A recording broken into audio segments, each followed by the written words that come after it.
Once seen as a reluctant leader, Bashar al-Assad's journey from a young ophthalmologist in London to one of the world's most controversial figures is a tale of power, survival, and devastation.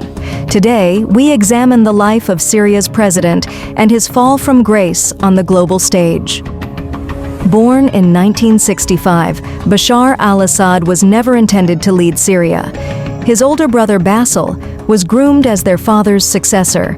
Bashar's life took a different path, one away from politics, as he pursued a career in ophthalmology in London. But destiny would intervene. In 1994, tragedy struck. Basil's untimely death catapulted Bashar into the spotlight.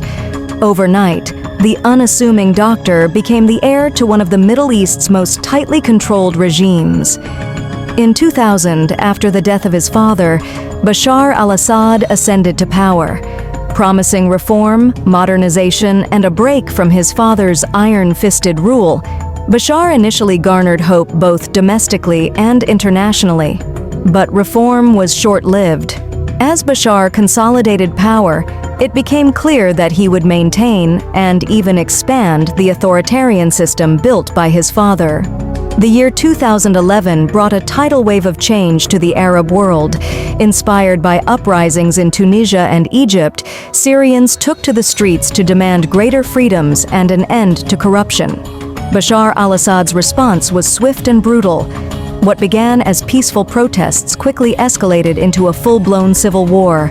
Assad's regime unleashed the military, intelligence services, and even chemical weapons on its own people. Over a decade of war has left Syria shattered. More than 500,000 people have died, and millions have been displaced. Entire cities lie in ruins, and the country's infrastructure is decimated. Assad's survival has been largely dependent on powerful allies. Russia's military intervention in 2015 turned the tide in his favor, while Iran's support ensured a steady flow of resources.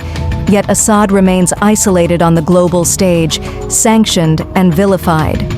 Today, Bashar al-Assad rules over a fractured nation. While his grip on power remains firm, his legacy is one of destruction and despair. The promise of reform that once defined him has been replaced by the harsh reality of dictatorship. For many, Bashar al-Assad symbolizes the failure of leadership and the enduring human cost of authoritarianism. His story is a stark reminder of how power can corrupt and devastate a nation.